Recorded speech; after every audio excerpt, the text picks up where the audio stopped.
ਅੱਜ ਆਪਾਂ ਸਿੱਖਣਾ ਵਾ ਆਪਾਂ ਐਗਜ਼ਾਮਪਲਸ ਕਿਵੇਂ ਦੇਣੀਆਂ। ਇਸ ਕਲਾਸ ਤੋਂ ਬਾਅਦ ਤੁਹਾਨੂੰ ਐਗਜ਼ਾਮਪਲ ਦੇਣ 'ਚ ਕੋਈ ਦਿੱਕਤ ਨਹੀਂ ਆਊ। ਕਰੀ ਸ਼ੁਰੂ, ਠੀਕ ਆ। ਹੁਣ ਮੰਨ ਲਓ ਆਪਣੇ ਕੋਲ ਆਈਡੀਆ ਕੀ ਆ, ਆਪਣੇ ਕੋਲ ਆਈਡੀਆ ਵਾ ਕਿ ਜੇ ਆਪਾਂ ਪਨਿਸ਼ਮੈਂਟ ਦੇਵਾਂਗੇ, ਟੌਪਿਕ ਪਨਿਸ਼ਮੈਂਟ ਹੀ ਹੈ ਨਾ, ਜੇ ਆਪਾਂ ਪਨਿਸ਼ਮੈਂਟ ਦੇਵਾਂਗੇ ਤੇ ਬੱਚੇ ਡਿਸਪਲਿਨਡ ਹੋ ਜੂਗੇ। ਸੋ ਮੰਨ ਲਓ ਆਪਾਂ ਆਈਡੀਆ ਲਿਖਦੇ ਬੇਸਿਕ ਜਾ, ਠੀਕ ਆ। ਵੇਖਿਓ ਪਹਿਲਾਂ ਵੋਕੈਬਲਰੀ ਦੀ ਵੀ ਗੱਲ ਕਰਦੇ। ਮੰਨ ਲਓ ਮੈਂ ਕਿਹਾ ਪਨਿਸ਼ਮੈਂਟ ਮੇਕਸ ਚਿਲड्रन ਮੋਰ ਡਿਸਪਲਿਨਡ। ਆਹ ਸੈਂਟੈਂਸ ਆ ਗਿਆ ਆਪਣੇ ਕੋਲ, ਸਿੰਪਲ ਜਿਹਾ ਸੈਂਟੈਂਸ ਆ। ਪਨਿਸ਼ਮੈਂਟ ਬੱਚਿਆਂ ਨੂੰ ਜ਼ਿਆਦਾ ਡਿਸਪਲਿਨਡ ਬਣਾ ਦਿੰਦੀ।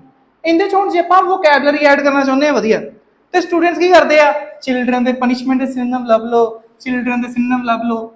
ਨਹੀਂ, ਤੁਸੀਂ ਵੇਖੋ ਮੇਰਾ ਜਿਹੜਾ ਸੈਂਟੈਂਸ ਵਾ, ਇਹ ਸੈਂਟੈਂਸ ਪੋਜ਼ਿਟਿਵ ਵਾ ਕਿ ਨੈਗੇਟਿਵ ਵਾ? ਪੋਜ਼ਿਟਿਵ ਸੈਂਟੈਂਸ ਆ, ਜ਼ਿਆਦਾ ਡਿਸਪਲਿਨਡ ਹੋ ਜੂਗੇ। ਤੇ ਮੈਂ ਕੀ ਕਰੂੰਗਾ, ਮੈਂ ਮੇਕਸ ਦੀ ਜਗ੍ਹਾ ਤੇ ਇੱਕ ਪੋਜ਼ਿਟਿਵ ਵਰਡ ਹੈ ਲਗਾਉਂਗਾ, ਜਿਵੇਂ ਕਿ punishment helps children to become more. ਮੈਂ ਜਿੱਥੇ ਲਿਖਾ ਮੇਰੇ ਮਨ ਜਿਹੜਾ ਵਰਡ ਆ punishment guides children to be more disciplined. ਕਿਹੜਾ ਵਾਲਾ ਜ਼ਿਆਦਾ ਸੋਹਣਾ ਲੱਗਦਾ ਪਿਆ? ਵੇਖੋ ਗਾਈਡਸ ਸੈਕਿੰਡ ਵਾਲਾ ਨਾ।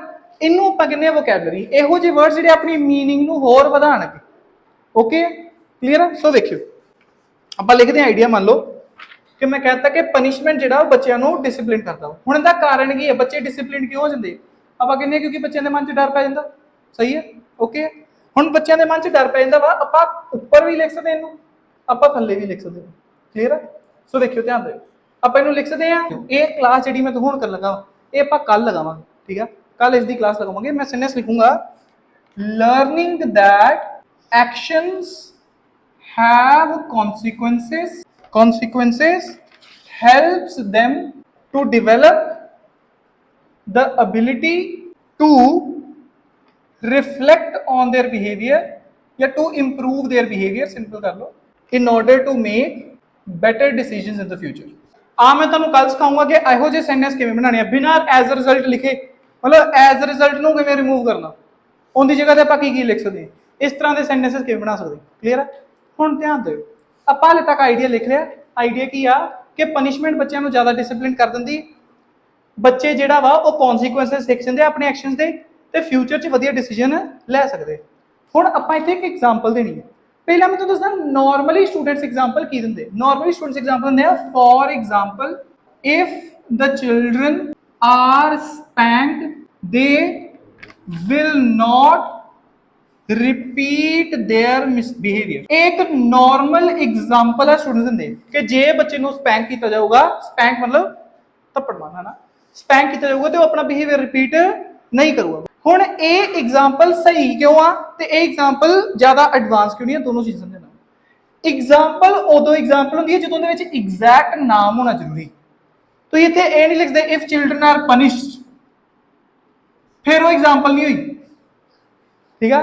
ਐਗਜ਼ਾਮਪਲ 'ਚ ਜਿਹੜੀ ਚੀਜ਼ ਦੀ ਤੁਸੀਂ ਗੱਲ ਕਰਦੇ ਪਏ ਨਾ ਉਹਦਾ ਨਾਮ ਆਣਾ ਜ਼ਰੂਰੀ ਹੈ। ਜਿਵੇਂ ਆਪਾਂ ਇੱਥੇ ਇੱਕ ਪਾਰਟਿਕੂਲਰ ਐਗਜ਼ਾਮਪਲ ਦੀ ਗੱਲ ਕਰ ਲਈ, ਆਪਾਂ ਗੱਲ ਕਰ ਲਈ ਸਪੈਂਕਿੰਗ, ਆਪਾਂ ਕਰ ਲਈ ਥੱਪੜ ਮਾਰਨ। ਕਲੀਅਰ? ਫਾਈਨ। ਇਹ ਇੱਕ ਸਿੰਪਲ ਜੀ ਐਗਜ਼ਾਮਪਲ ਹੈ। ਇਹਦੇ ਵਿੱਚ ਤੁਸੀਂ ਕੀ ਬਦਲਾਵ ਕਰ ਸਕਦੇ ਜੀ? ਠੀਕ ਆ, ਤੁਸੀਂ ਸਿੰਪਲ ਜਿਹਾ ਬਦਲਾਵ ਇਹ ਕਰ ਸਕਦੇ ਜੇ, ਤੁਸੀਂ ਕਹਿ ਸਕਦੇ ਜੇ ਪਹਿਲਾਂ ਤੇ for example the for instance ਲਿਖ ਸਕਦੇ, ਜਾਂ ਤੁਸੀਂ ਕਹਿ ਸਕਦੇ ਇੱਥੋਂ ਫॉर ਐਗਜ਼ਾਮਪਲ ਹਟਾ ਕੇ ਵਿਚਕਾਰ ਐਡ ਕਰ ਦਿਓ। ਕਿਵੇਂ? ਸਿੱਧਾ ਹੀ ਦੇ make better decision in the future if the children are spanked, for example they will not repeat their behavior। ਆ ਚੀਜ਼ ਕੀ ਹੋਗੀ ਇਹਦੇ ਨਾਲ? ਕੀ ਹੋ ਗਿਆ? ਵਿਚਕਾਰ ਆ ਗਿਆ for example। ਸੋ ਦੋ ਕੌਮਾਸ ਦੇ ਵਿਚਕਾਰ ਆਪਾਂ for example ਐਡ ਕਰ ਦਿੱਤਾ। ਕਲੀਅਰ? ਤੇ f ਛੋਟਾ ਹੋ ਗਿਆ, ਇਹ ਵੀ ਚੀਜ਼ ਕਰ ਸਕਦੇ। ਹੁਣ ਆਪਾਂ ਸਮਝ, ਇਹ ਤਾਂ ਕਿ ਬੇਸਿਕ ਜੀ, ਠੀਕ ਆ।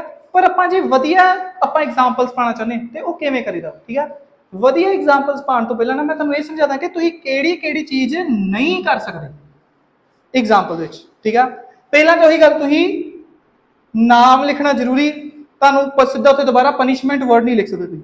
ਠੀਕ ਆ, ਤੁਸੀਂ ਆਹ ਚੀਜ਼ ਨਹੀਂ ਲਿਖ ਸਕਦੇ ਕਿ a recent article in Times of India revealed. ਆਹ ਚੀਜ਼ ਨਹੀਂ ਲਿਖ ਸਕਦੇ ਹੁਣ ਆਪਾਂ। ਕਲੀਅਰ? ਆਪਾਂ ਆਹ ਚੀਜ਼ ਨਹੀਂ ਲਿਖ ਸਕਦੇ। ਠੀਕ ਆ, a study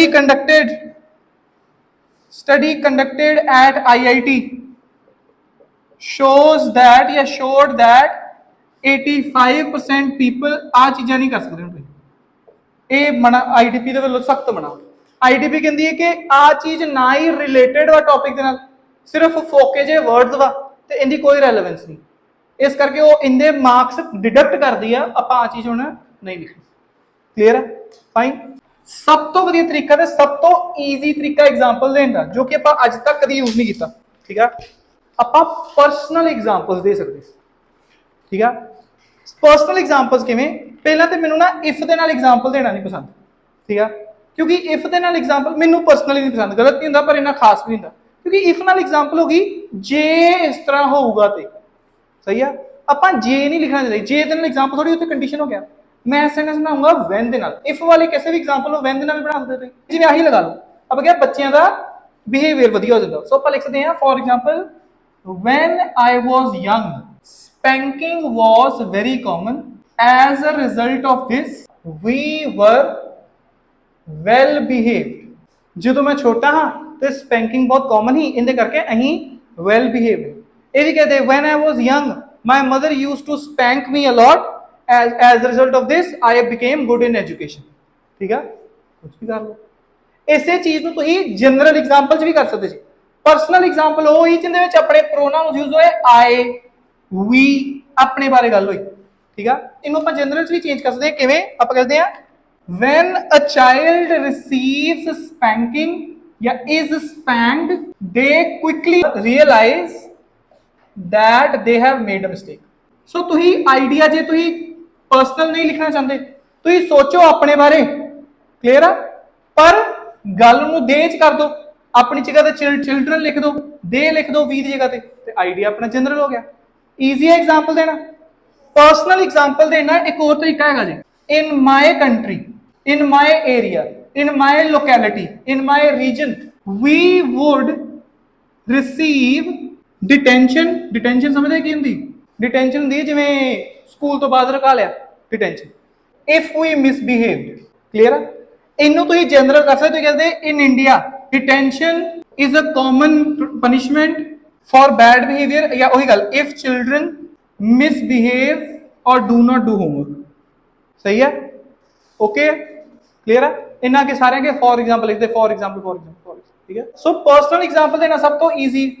जिवें हुण आपां दूसरा आइडिया कीता कि पेरेंट्स दे नाल बॉन्ड वीक हो जांदा, मान लो यही आइडिया कि पेरेंट्स ना बॉन्ड वीक हो जाता, तो पर्सनल एग्जाम्पल कि दोगे? When I was a child my father used to spank me a lot, so I became distant from him, today I have better relation with my mother than my father. या तो कहते I stopped expressing my emotions to him, today I have better relation with my mother than father. होगी example, अपनी गल कर दो, easy है ना? यस। एक होर बड़ा वधिया मैथड है वा पनिश इनू एग्जाम्पल लिखण दा, ये बड़ा ईजी मैथड जी। इहदे लई पर तुहानू ना पहला यह पता करना पैना वा कि आपां किहड़ी-किहड़ी पनिशमेंट की गल करदे। मैनूं इह दसो अलग-अलग तरीके की पनिशमेंट किहड़ी होगी? एक ते आपां लिखते थे स्पैंकिंग हो गया, डिटेंशन हो गई, हाउस होल्ड चोर्स हो गए, काम कराना, टाइम आउट्स हो गया। टाइम आउट्स किवें? जिवें फोन खोलिया कि बाद चों करे हो गया, ग्राउंडिंग हो गया। ग्राउंडिंग की हुंदा वा? ग्राउंडिंग मतलब घर तो बाहर नहीं जाना, किते नहीं जाना। सही है, ग्राउंडिंग, क्लियर हो गया ना? सो एक और एक बड़ा वधिया तरीका वा एग्जाम्पल देना, वो वा लिस्टिंग।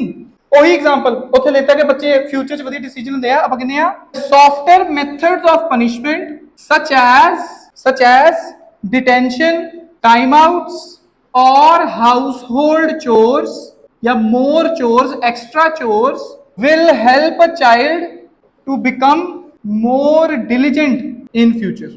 आ जिहड़ी चीज वा तुसीं सच एज लगा के एग्जाम्पल दी है, ठीक है। This is a good vocabulary because it is related to topic. Listing का इस्तेमाल जरूर करो किते ना किते, क्लियर है। आपां की करते हैं, आपां जिथे सच एज लिखते हैं, सच एज देगा की लिखते हैं आपां सच एज नूं रिप्लेस कर देने सेमीकोलन पा के वेदर इट बी दे नाल कर सकते हैं ना। आपां सच एज नूं रिप्लेस कर देने ब्रैकेट्स दे नाल, इथे सच एज हटा के तुसीं दो ब्रैकेट्स भी लगा सकते जी। किवें? Software methods of punishment, detention, time of, brackets लगा दो ताकि पंक्चुएशन भी यूज हो जाए अपनी। तो हिंदी जगह पे लिख सकते हैं इंक्लूडिंग, किवें? Software methods of punishment including, आ चीज लिख सकते हैं। तो तुम हिंदी जगह पे फॉर एग्जांपल ते लिख ही सकते हैं ना, software methods of punishment for example. सही है, इनू आपां कहंदे आ लिस्टिंग। ते लिस्टिंग बड़ा वधिया मैथड अपनी एग्जांपल देने ते अपनी वोकैबुलरी यूज करना। क्लियर है? की फर्क आंदा वा एक 6 बैंड की राइटिंग ਤੇ ਕੀ ਫਰਕ ਆਂਦਾ ਵਾ ਇੱਕ 8 ਬੈਂਡ ਦੀ ਰਾਈਟਿੰਗ ਜਾਂ 7 ਬੈਂਡ ਦੀ ਰਾਈਟਿੰਗ। ਠੀਕ ਹੈ, ਧਿਆਨ ਨਾਲ ਸਮਝੋ। ਪਹਿਲਾਂ ਤਾਂ ਇੱਕ ਗਲਤ ਐਗਜ਼ਾਮਪਲ ਕੀ ਹੋਊਗੀ, ਇੱਕ ਗਲਤ ਐਗਜ਼ਾਮਪਲ ਹੋਊਗੀ ਜੇ ਮੈਂ ਲਿਖਦਾ if the children are given punishment they will behave better। ਆ ਐਗਜ਼ਾਮਪਲ ਗਲਤ ਹੈ। ਐਗਜ਼ਾਮਪਲ ਗਲਤ ਕਿਉਂ ਆ? ਕਿਉਂਕਿ ਨੇਮ ਐਗਜ਼ੈਕਟ ਆਪਾਂ ਨੂੰ ਚਾਹੀਦਾ ਐਗਜ਼ਾਮਪਲ ਵਿੱਚ। ਠੀਕ ਹੈ, ਜ਼ਰੂਰੀ। ਇੱਕ 6 ਬੈਂਡ ਦੀ ਐਗਜ਼ਾਮਪਲ ਕੀ ਹੋਊਗੀ? if a child behaves badly and is spanked he or she will not repeat the behavior। ਆ ਇੱਕ ਐਗਜ਼ਾਮਪਲ ਜਿਹੜੀ ਹੈ ਨਾ, ਇੱਕ 6 ਬੈਂਡ ਦੀ ਟਿਪੀਕਲ ਐਗਜ਼ਾਮਪਲ ਹੈ। ਗਲਤ ਨਹੀਂ ਆ, ਪਰ ਜੇ ਆਪਾਂ ਕਹੀਏ ਬਹੁਤ ਐਡਵਾਂਸਡ ਹੋ ਤੇ ਐਡਵਾਂਸ ਵੀ ਨਹੀਂ ਹੈ। ਇਹ 6 ਬੈਂਡ ਦੀ ਐਗਜ਼ਾਮਪਲ ਕਿਉਂ ਆ? ਕਿਉਂਕਿ ਇਹ ਆਈਡੀਆ ਨੂੰ ਰਿਪੀਟ ਕਰਦੀ, ਆਈਡੀਆ ਨੂੰ ਸਪੋਰਟ ਨਹੀਂ ਕਰਦੀ, ਐਕਸਟੈਂਡ ਨਹੀਂ ਕਰਦੀ, ਉਹਨੂੰ ਰਿਪੀਟ ਕਰਦੀ। ਆਈਡੀਆ ਕੀ ਕਿ ਜਦੋਂ ਆਪਾਂ ਐਗਜ਼ਾਮਪਲ ਉਹੀ ਨਾ ਕਿ ਬੱਚੇ ਆਪਣੇ ਕਨਸੀਕੁਐਂਸਸ ਸਿੱਖ ਲੈਂਦੇ ਆ ਤੇ ਇਹਦੇ ਕਰਕੇ ਫਿਊਚਰ 'ਚ ਸਹੀ ਡਿਸੀਜਨ ਲੈਂਦੇ, ਤੇ ਉਹੀ ਗੱਲ ਆਪਾਂ ਦੁਬਾਰਾ ਇੱਥੇ ਕੀਤੀ। So this is correct but this does repeat the idea। clear? fine। ਜੇ ਆਪਾਂ 7-8 ਬੈਂਡ ਵਾਲੀ ਐਗਜ਼ਾਮਪਲ ਟਾਈਪ ਲਿਖਣਾ ਚਾਹੁੰਦੇ ਨਾ, ਉਹ ਕਿਵੇਂ ਲਿਖੀ ਜਾਂਦੀ ਆ? ਉਹਦੇ ਵਿੱਚ ਆਈਡੀਆ ਨੂੰ ਐਕਸਟੈਂਡ ਕੀਤਾ ਜਾਂਦਾ। ਵੇਖਿਓ ਕਿਵੇਂ। ਮੈਂ ਆਈਡੀਆ ਲਿਖਦਾ ਵਾਂ, ਆਪਾਂ ਕਹਿੰਦੇ ਆ a child who has received a physical punishment, ਧਿਆਨ ਦਿਓ, or restriction on privileges, आ गई ना एग्जांपल, रिस्ट्रिक्शन ऑन प्रिविलेजेस नाम आ गया, will want to avoid pain of missing out, कि वो बच्चा पेन ਨੂੰ ਅਵੋਇਡ ਕਰਨ ਦੀ ਕੋਸ਼ਿਸ਼ ਕਰੂਗਾ ਜਿਹਨੂੰ ਪਨਿਸ਼ਮੈਂਟ ਮਿਲਦੀ ਹੈ।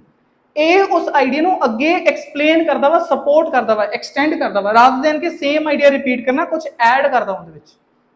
ਕਲੀਅਰ ਆ? ਜਿਵੇਂ ਹੁਣ ਦੂਸਰੀ ਸਾਈਡ ਤੇ ਜਾਂਦੇ ਆਪਾਂ, ਉੱਥੇ ਆਪਾਂ ਕਿਹਾ ਸੀ ਕਿ ਉਹਨਾਂ ਦਾ ਬੌਂਡ ਵੀਕ ਹੋ ਜਾਊਗਾ, ਤੇ ਜੇ ਆਪਾਂ ਇਸ ਤਰ੍ਹਾਂ ਐਗਜ਼ਾਮਪਲ ਲਿਖਣੀ ਹੋਵੇ ਉੱਥੇ ਵਿੱਚ ਇਹ ਐਡ ਕਰਕੇ ਤੇ ਕੀ ਹੋਊਗਾ? ਆਪਾਂ ਕਹਿੰਦੇ ਆ child who has received excessive punishment. ਠੀਕ ਆ, ਅੱਗੇ ਕੀ ਹੋਊਗਾ ਫਿਰ? ਆਪਾਂ ਕਹਿੰਦੇ ਨਾ ਬੌਂਡ ਵੀਕ ਹੋ ਜਾਊਗਾ, ਆਪਾਂ ਕਹਿੰਦੇ will develop a hesitation towards sharing or opening up to the parent. Clear ਆ? ਸੋ ਐਕਸਟੈਂਡ ਹੋ ਗਿਆ ਨਾ ਆਈਡੀਆ, ਐਕਸਪਲੇਨ ਹੋ ਗਿਆ। This is a 7 and 8 band level example. ਠੀਕ ਆ, ਆਪਾਂ ਕੋਸ਼ਿਸ਼ ਕਰਨੀ ਕਿ ਆਪਾਂ ਇਹੋ ਜਿਹੇ ਐਗਜ਼ਾਮਪਲਸ ਲਿਖਿਆ ਕਰੀਏ। ਕਲੀਅਰ ਆ? ਆਪੇ ਰਾਈਟਿੰਗ ਵਧੀਆ ਹੋਊ। फाइन है। ये 6 बैंड दी है सर, क्योंकि ये आइडिया उस तरह ही रिपीट करती। ठीक है, ਆਪਾਂ ਕਿਹਾ ਕਿ ਬੌਂਡ ਵੀਕ ਹੋ ਜਾਊਗਾ, ਐਜ਼ ਰਿਜ਼ਲਟ ਬੌਂਡ ਵੀਕ ਹੋ ਜਾਊਗਾ ਬੇਸਿਕਲੀ। ਠੀਕ ਹੈ, ਪਰ ਇਹਦੇ ਚ ਆਪਾਂ ਐਡ ਕੀਤਾ ਆਪਣੇ ਵੱਲੋਂ ਕਿ ਜੇ ਫੋਰ ਐਗਜ਼ਾਮਪਲ ਇੱਕ ਬੱਚੇ ਨੂੰ ਜੇ ਪਨਿਸ਼ਮੈਂਟ ਮਿਲੂਗੀ ਤੇ ਉਹ ਕੋਸ਼ਿਸ਼ ਕਰੂਗਾ ਕਿ ਮੈਂ ਦੁਬਾਰਾ ਪੇਨ ਨੂੰ ਅਵੋਇਡ ਕਰਨ ਦੀ ਕੋਸ਼ਿਸ਼ ਕਰੂਗਾ, ਮੈਨੂੰ ਜਿਹੜਾ ਪੇਨ ਹੋਇਆ ਉਹ ਦੁਬਾਰਾ ਨਾ ਹੋਵੇ। ਸਹੀ ਹੈ, ਆਪਾਂ ਇਹ ਨਹੀਂ ਕਿਹਾ ਕਿ ਉਹ ਬਿਹੇਵੀਅਰ ਸਹੀ ਕਰੂਗਾ, ਆਪਾਂ ਨੂੰ ਐਕਸਟੈਂਡ ਕੀਤਾ ਕਿ ਉਹ ਪੇਨ ਅਵੋਇਡ ਕਰਨ ਦੀ ਕੋਸ਼ਿਸ਼ ਕਰੂਗਾ ਤੇ ਇਸ ਕਰਕੇ ਦੁਬਾਰਾ ਉਹ ਕੰਮ ਨਹੀਂ ਕਰੂਗਾ। ਸਹੀ ਹੈ ਸਰ? ਉਵੇਂ ਤਰੀਕੇ ਨਾਲ ਸਰ ਜਿਵੇਂ ਆਪਾਂ ਕਿਹਾ ਬੌਂਡ ਵੀਕ ਹੋ ਜਾਊਗਾ ਤੇ ਆਪਾਂ ਸਿੱਧਾ ਕਹਿ ਦਈਏ ਫੋਰ ਐਗਜ਼ਾਮਪਲ ਕਿ ਮੇਰੇ ਫਾਦਰ ਮੈਨੂੰ ਸਪੈਂਕ ਕਰਦੇ ਜਾਂ ਮੈਨੂੰ ਮਾਰਦੇ ਸੀ ਜਾਂ ਫਿਰ ਆਪਾਂ ਕਹੀਏ ਮੈਨੂੰ ਪਨਿਸ਼ ਕਰਦੇ, ਇਸ ਕਰਕੇ ਮੇਰਾ ਬੌਂਡ ਉਹਨਾਂ ਨਾਲ ਵੀਕ ਹੋ ਗਿਆ। ਇਹ ਆਈਡੀਆ ਰਿਪੀਟ ਕਰਨ ਦਿਆ, ਬੌਂਡ ਵੀਕ ਹੋ ਗਿਆ। ਪਰ ਆਪਾਂ ਕਹੀਏ ਇੱਕ ਬੱਚਾ ਜਿਹਨੂੰ ਬਾਰ-ਬਾਰ ਐਕਸੈਸਿਵ ਪਨਿਸ਼ਮੈਂਟ ਮਿਲੂਗੀ, ਉਹ ਹੈਜ਼ਿਟੇਟ ਕਰੂਗਾ ਆਪਣੇ ਪੇਰੈਂਟਸ ਦੇ ਨਾਲ ਗੱਲ ਕਰਨ ਤੋਂ। ਸਹੀ ਹੈ ਨਾ? ਬੌਂਡ ਵੀਕ ਦੀ ਗੱਲ ਹੈ, ਪਰ ਆਈਡੀਆ ਐਕਸਟੈਂਡ ਕਰਕੇ, ਆਈਡੀਆ ਨੂੰ ਸਪੋਰਟ ਕਰਕੇ, ਨਵਾਂ ਆਈਡੀਆ ਦੇ ਕੇ ਵਿੱਚ ਇੱਕ ਸਾਬ ਸਮਝਦੇ, ਉਸੇ ਚੀਜ਼ ਨੂੰ ਅੱਗੇ ਐਕਸਟੈਂਡ ਕਰਕੇ। ਵਾਸ ਦਿਸ ਹੈਲਪਫੁਲ?